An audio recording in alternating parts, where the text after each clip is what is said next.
बिस्मिल्लाहिर्रहमानिर्रहीम। अस्सलाम वालेकुम। कैसे हैं आप सब।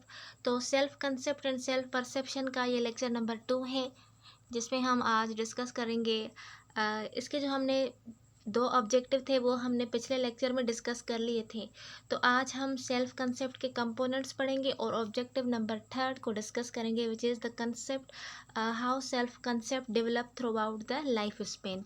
तो स्टार्ट करते हैं। सबसे पहले हैं कंपोनेंट्स ऑफ सेल्फ कंसेप्ट।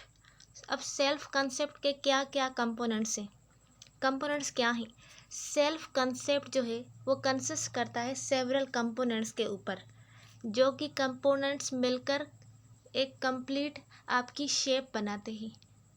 ठीक है, अगर आपकी एक शेप बन गई तो उसके बाद आप कैसे खुद को परसीव कर रहे हैं और कैसे खुद को डिफाइन कर रहे हैं, ये बेस करेगा आपके सेल्फ कंपोनेंट के ऊपर, कंपोनेंट ऑफ सेल्फ कंसेप्ट के ऊपर। अब देख लेते हैं कि वो कौन कौन से कंपोनेंट्स है सेल्फ कंसेप्ट के। तो नंबर 1 पर है सेल्फ आइडेंटिटी। आपकी खुद की क्या पहचान है। This is the core of your self concept.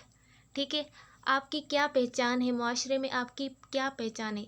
The fundamental understanding of who you are, it encompasses your name.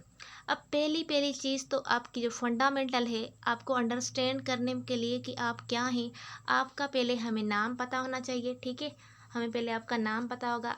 ठीक है, कोई भी नाम है, असलम है, अहमद है, कोई भी नाम है। ठीक है, उस नाम से आपकी आइडेंटिटी होगी, उस नाम से हम आपको पहचानेंगे कि आप असलम हैं या फिर आप अहमद हैं। ठीक है, आपकी एज के हिसाब से हम आपको पहचानेंगे। आपका जेंडर क्या है, और सारी ऐसी डेमोग्राफिक कैरेक्टरिस्टिक्स जो कि आपकी आइडेंटिटी के पार्ट है। तो ये क्या है, सारी आपकी सेल्फ आइडेंटिटी, कि आपकी सेल्फ आइडेंटिटी कैसे बनती है। ठीक है, उसके बाद है सेल्फ इमेज। इमेज मीन्स हम जैसे आईने के सामने खड़े होते हैं तो हमारा सामने एक इमेज होता है। ठीक है, तो उस आईने में हम खुद को देखते हैं कि हम क्या हैं। ठीक है, उसको आपको पता चल जाता है ना कि हम क्या है, हम कैसे लग रहे हैं। तो सेल्फ इमेज क्या है। Self image pertain to how you see yourself. आप खुद को कैसे देख रहे हैं, आईने में नहीं बात कर रही, आप खुद को कैसे देख रहे हैं as a term of physical appearance, abilities and characteristics. आप क्या देख रहे हैं कि आपकी फिजिकली अपीयरेंस आपकी अच्छी है या बुरी है, कैसी है आपकी, आपकी क्या क्या एबिलिटीज़ हैं, और आपके कौन कौन से ऐसे कैरेक्टर्स हैं। ठीक है, ये क्या है, ये सारी टर्म्स है जो जिसको आप देखते हैं कि आप में क्या है और कैसे हैं। It includes both your perception of your physical attributes. ये अब बोथ जो है ना इंक्लूड करती है। First of all physical attribute means आपकी जो अट्रैक्टिवनेस है, आप कितना लोगों को अट्रैक्ट कर रहे हैं। ठीक है, आपकी इतनी एबिलिटीज़ अच्छी हैं, आपके कैरेक्टरिस्टिक्स अच्छे हैं, आपकी अपीयरेंस अच्छी है, तो क्या आप जो है वो अट्रैक्टिव बन जाएंगे एनवायरनमेंट के लिए। ठीक है, and your assessment of your skills and abilities. पहली बात तो आप अपीयरेंस की वजह से आप जो है ना अट्रैक्टिव बन गए, और दूसरी आपकी स्किल्स क्या हैं, आपकी एबिलिटीज़ क्या हैं। स्किल्स और एबिलिटीज़ के बुनियाद पर आपका जो सेल्फ इमेज बनता है वो फिर अलग बनता है। ठीक है, तो ये है आपका सेल्फ इमेज, कि आप खुद को कैसे देख रहे हैं, आप अच्छे हैं, बुरे हैं, आपके कौन कौन सी कमियां हैं, कौन कौन सी खूबियां हैं। ये सारा क्या है, आपका सेल्फ इमेज है। ठीक है, उसके बाद है third self esteem. Self esteem means one's judgement of one's own self. हमारे खुद के बारे में ही, हमारे खुद की वैल्यू क्या है, हम खुद को क्या वैल्यू दे रहे हैं। ठीक है, हमारी खुद की नज़र में हमारे खुद की क्या वैल्यू है, क्या वर्थ है, इसको हम सिंपली सेल्फ एस्टीम कहते हैं। This component reflect your overall evaluation of your self worth. अब ये जो कंपोनेंट है सेल्फ कंसेप्ट का, सेल्फ एस्टीम, ये क्या रिफ्लेक्ट करता है, आपकी ओवरऑल एवेल्यूशन। ठीक है, आपकी पूरी की पूरी एवेल्यूएशन जो कि आपकी सेल्फ वर्थ के मुताबिक है। ठीक है, it involves the degree to which you view yourself as valuable and capable. अब ये एक डिग्री आपके अंदर इन्वॉल्व करता है कि आपकी खुद को कैसे देख रहे हैं, खुद को वैल्यूएबल मान रहे हैं या फिर किसी जगह पर आप खुद को कैपेबल पा रहे हैं। ठीक है। High self esteem means you generally have a positive self image. अगर आपकी हाई सेल्फ इस्टीम है तो उसका क्या मतलब है, उसका मतलब है कि आपका जो इमेज है, सेल्फ इमेज है, वो क्या है, पॉजिटिव है। हमने पीछे क्या पढ़ा, सेल्फ इमेज में क्या क्या आता है, हमारी एबिलिटीज़ आ जाती हैं, हमारे कैरेक्टरिस्टिक्स आ जाते हैं और हमारी फिजिकल अपीयरेंस आ जाती हैं। अगर आपका सेल्फ इमेज जो है वो अच्छा है, ठीक है, तो आप खुद को क्या फील करोगे, आप खुद को अच्छा फील करोगे। तो क्या होगी, आपकी सेल्फ इस्टीम जो है वो इंक्रीज हो जाएगी यहाँ पे। ठीक है। While low self esteem multi implies a negative self image. अब लो सेल्फ इस्टीम कब होगी, जब आपका सेल्फ इमेज नेगेटिव होगा।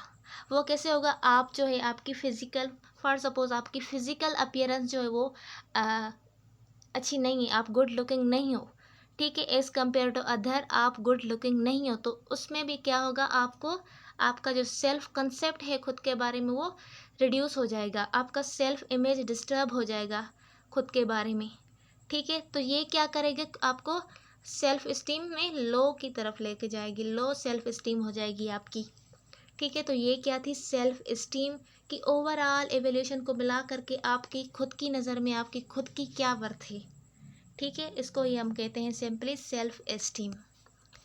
उसके बाद है नंबर 4 पे रोल परफॉर्मेंस।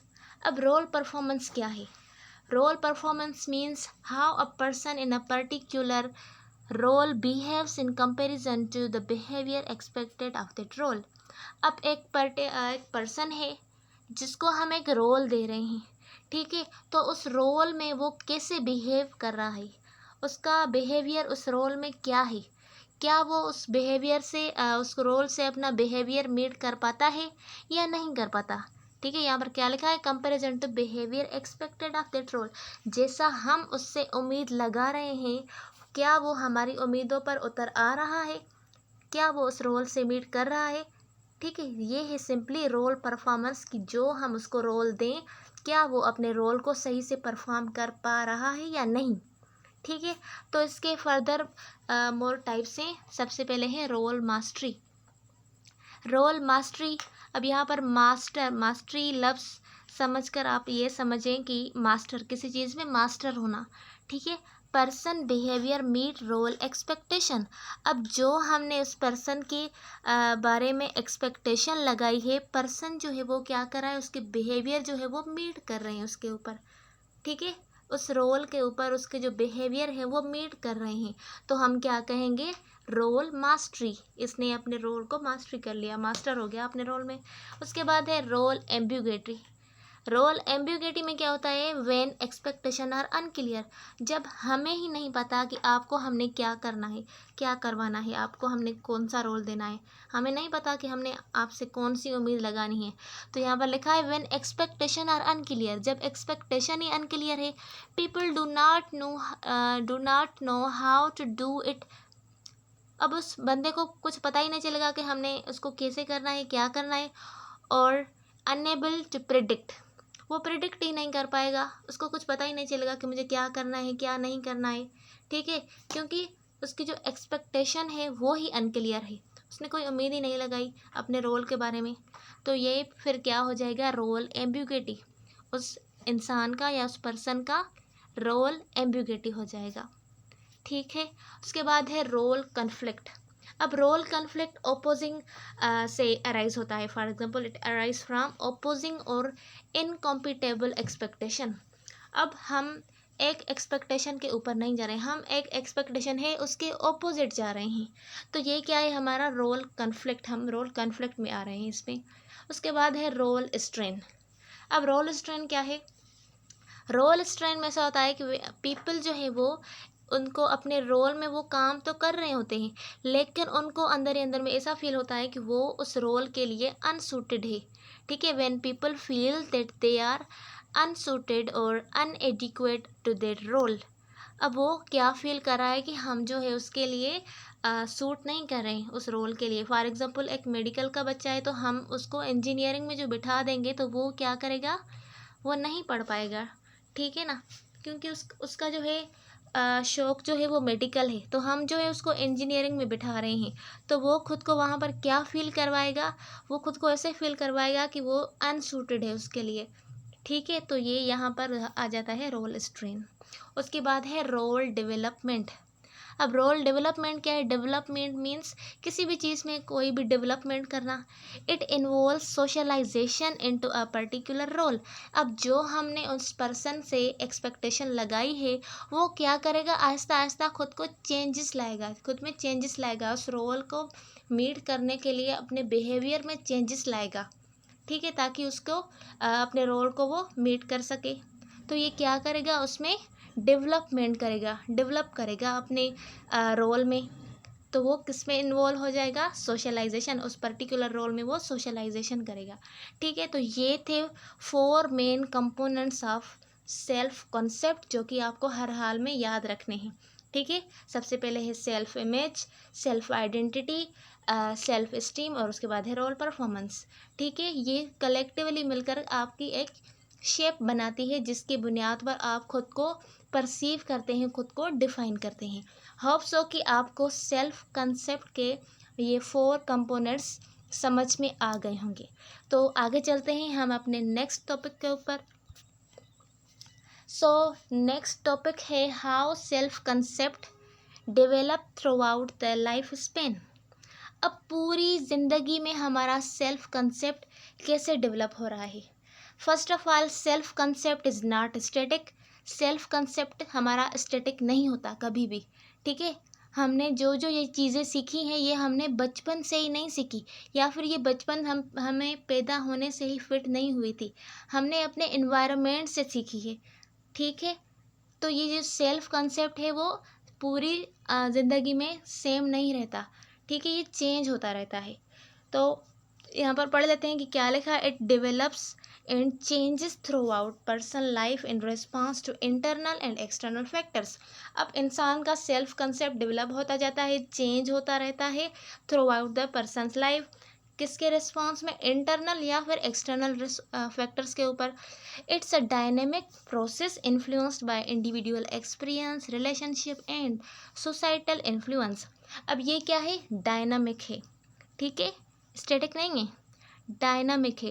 तो डायनामिक में इसके डायनामिक प्रोसेस है, तो जिसमें इसके इंडिविजुअल के एक्सपीरियंस है, वो इसके ऊपर इन्फ्लुएंस करते हैं कि पहले इसने कोई चीज़ की थी, उससे मतलब उसको कुछ मीन्स धोखा वगैरह मिला, या कुछ भी ऐसा कुछ हुआ है जिससे उसका एक्सपीरियंस हुआ है, तो उसने उस एक्सपीरियंस से अपना सेल्फ कॉन्सेप्ट चेंज कर लिया उस चीज़ के बारे में। तो क्या हुआ? इसका सेल्फ कॉन्सेप्ट चेंज हो गया। By which factor? Through experiences. उसके बाद है रिलेशनशिप। रिलेशनशिप में से भी जो इंसान होता है वो सीख लेता है बहुत कुछ। तो रिलेशनशिप भी एक बहुत बड़ा फैक्टर है, जो कि खास इन्फ्लुएंस करता है किसी पर्सन को उसका सेल्फ कंसेप्ट चेंज करने के लिए। एंड सोसाइटल इन्फ्लुएंस, और जो भी सोसाइटी में से इन्फ्लुएंसेस है जो कि इंसान के सेल्फ कंसेप्ट को चेंज करती हैं। ठीक है, अब self concept development is a complex and on going process. On going means ये पूरी ज़िंदगी चलता रहेगा, सेल्फ कॉन्सेप्ट रुकेगा नहीं। आज हमारा सेल्फ कंसेप्ट किसी एक चीज़ पर है, तो हम कल हमारा जो है वो सेल्फ कंसेप्ट चेंज हो जाएगा। ठीक है ना, सेम नहीं रहेगा self concept, through out the life change होता रहेगा।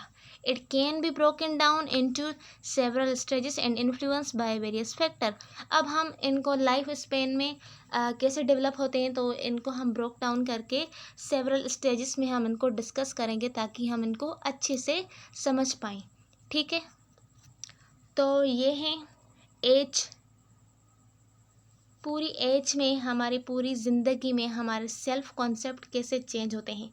सबसे पहले है इन्फेंट, यहाँ पर लिखा है इन्फेंट।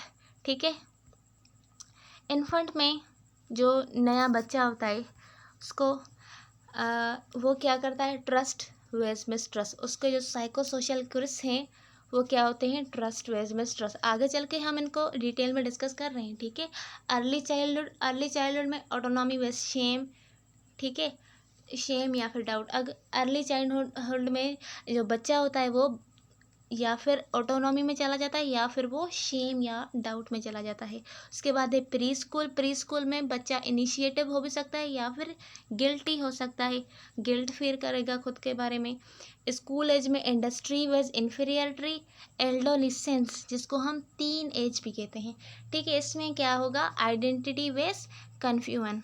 यंग एडल्टहुड में इंटीमेसी वेज आइसोलेशन, ठीक है। मिडिल एडल्टहुड में जनरेटिविटी वेज स्टेग्नेशन, मैच्योरिटी में इंटीग्रिटी वेज डिस्पेयर। तो ये सारे जो हैं स्टेजेस, ये स्टेजेस किसने दिए थे, एरिक्सन ने दिए थे, ठीक है। Psychosocial stages on the basis of age, ये एरिक्सन ने स्टेजेस दिए थे। हम वन बाय वन करके इनको डिस्कस करेंगे अब। तो सबसे पहला है ट्रस्ट वेज मिसट्रस्ट। अब ट्रस्ट वेज मिसट्रस्ट किस में होता है, इन्फेंट में होता है। अब इन्फेंट कौन, किसको हम कहते हैं, जो कि 0 से 1 ईयर तक बच्चे होते हैं, उनको हम इन्फेंट कहते हैं। इन्फेंसी पीरियड होता है वो। अब उसमें उसके जो साइको सोशल हैं वो कैसे, उसका सेल्फ कंसेप्ट कैसे चेंज होता है, ट्रस्ट वेज मिसट्रस्ट। वो लर्न करेगा ट्रस्ट करने, किसके ऊपर, अपने केयर गिवर्स के ऊपर, या फिर जो उसका ख्याल करेगी उसके ऊपर वो ट्रस्ट करेगा, या फिर उसके ऊपर मिसट्रस्ट करेगा। अब ट्रस्ट कैसे करेगा, ठीक है। एक उसकी जो केयर गिवर है वो बार बार उसको दूध दे रही है, ऐसी चीज़ें दे रही है, ठीक है। तो वो क्या करेगा, उसके ऊपर ट्रस्ट करेगा। अगर वो उसकी जो बच्चे की जो नीड्स हैं, उस नीड्स को जो वो केयर गिवर है वो पूरा नहीं कर रही, ठीक है, टाइम पर उसको फीडर वगैरह नहीं दे रही, या फिर वो रो रहा है या उसका ख्याल नहीं कर रही, तो बच्चे का जो है उसके ऊपर ट्रस्ट नहीं होगा, उसका मिसट्रस्ट होगा उसके ऊपर, ठीक है। तो इन्फेंट जब होता है, इन्फेंट में कौन सी चेंजेस आती है, ट्रस्ट वेज मिसट्रस्ट, ट्रस्ट करता है या फिर मिसट्रस्ट करता है, ठीक है। उसके बाद है second stage, autonomy versus shame. ये किस में होता है, ये अर्ली चाइल्डहुड में होती है।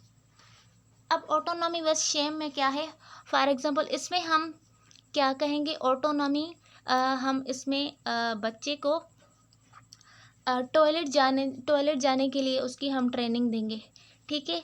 तो वो अगर उसका अच्छा सेल्फ कॉन्सेप्ट होगा, ठीक है, तो वो क्या करेगा, वो खुद मुख्तियार होकर चला जाएगा, ठीक है। लेकिन हम उसको डांटेंगे या फिर इसे कुछ दड़के वगैरह देंगे तो वो क्या करेगा, वो शेम में चला जाएगा, ठीक है। Children began to assess their independence. अब चिल्ड्रेन को ऐसा लगेगा कि वो कहेंगे कि हम अपने सारे काम खुद करें, हम खुद मुख्तियार रहें, ठीक है। Success lead to autonomy while failure result in shame and doubt.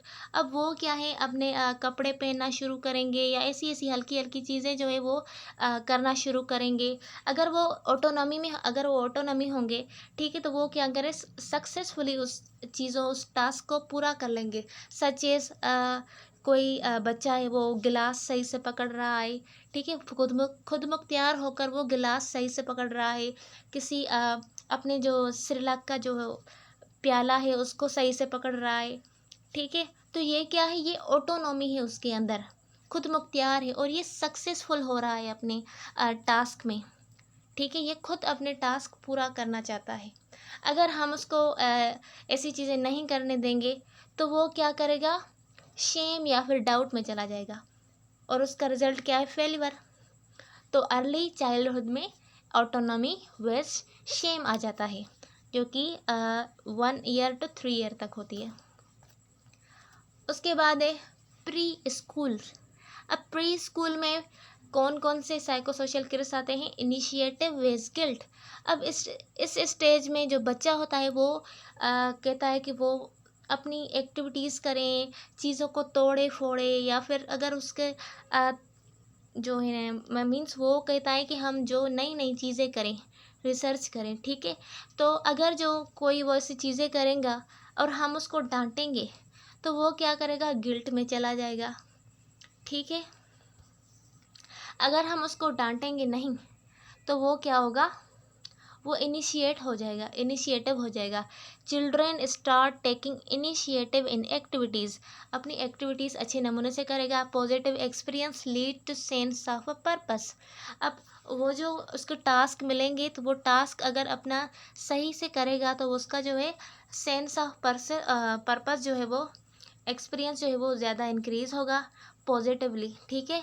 While guilt arise from over stepping boundaries, अगर एक बार भी उसको अगर गिल्ट आ गया तो वो क्या करेगा, वो अपने काम वगैरह नहीं कर पाएगा, वो हमेशा डरेगा उस काम से, ठीक है, वो एक कदम आगे बढ़ाएगा ही नहीं, ठीक है। तो इस स्टेज में इनिशिएटिव वेस गिल्ट आ जाता है, ठीक है। उसके बाद है identity versus role confusion. Identity versus role confusion में एल्डोलिसेंस आते हैं, ठीक है। अब एल्डोलिसेंस क्या है? एल्डोलिसेंस सिंपली टीन एज के जो बच्चे होते हैं उनको हम क्या कहते हैं? एल्डोलिसेंस कहते हैं, जो कि सिंपली 12 ईयर से 18 ईयर तक ये एज चलती है। अब ये जो एज है ये एक सेंसिटिव एज है, ठीक है। इसमें जो है इंसान वो क्या करता है, खुद की आइडेंटिटी कराता है या फिर उसका जो है रोल कन्फ्यूजन में चला जाता है। एल्डोलिसेंस explore their identities and values, forming a sense of self और experiencing role confusion। अगर फॉर एग्जांपल एक बच्चा है, वो अच्छी पढ़ाई कर रहा है, ठीक है, अच्छे मार्क्स ले रहा है और उसने अपना मकसद जो है ना वो पहचान लिया है, वो उसने पहचान लिया है कि मेरा क्या मकसद है और वो उसको कंटिन्यू करेगा अपने मकसद को, ठीक है। तो वो अपने उसको कंटिन्यू करेगा तो उसकी जो है क्या बनेगी? आइडेंटिटी बनेगी, ठीक है। क्या बनेगी? उसकी आइडेंटिटी बनेगी। अगर उसी जगह पर एक दूसरा बच्चा है, उसको पता ही नहीं है कि उसने लाइफ में क्या करना है, तो वो क्या है, उसको कुछ पता ही नहीं है, तो वो अपने गोल्स ही सेटिंग नहीं करेगा, तो वो क्या कहाँ चला जाएगा? वो रोल कन्फ्यूजन में, उसके खुद के बारे में कुछ पता ही नहीं होगा, कन्फ्यूज रहेगा कि मुझे करना क्या है, मैं क्यों पैदा हुआ हूँ, मैं क्या करूँ, ठीक है। तो वो क्या है? रोल कन्फ्यूजन में चला जाएगा। तो ये थी identity based role confusion adolescence age में, ठीक है। उसके बाद है intimacy versus isolation. Young adulthood में तकरीबन शादी होती है, ठीक है। तो इंटीमेसी मीन्स अगर किसी की शादी हुई है, ठीक है, तो वो क्या करेगा? इंटीमेट रहेगा, ठीक है, अपने रिलेशन के बारे में। लेकिन अगर वहाँ पर किसी की शादी नहीं हो रही या फिर शादी नहीं हुई तो मीन्स किसी के फ्रेंड्स भी नहीं है, तो वो क्या करेगा? खुद को आइसोलेट कर देगा, ठीक है, आइसोलेट कर देगा।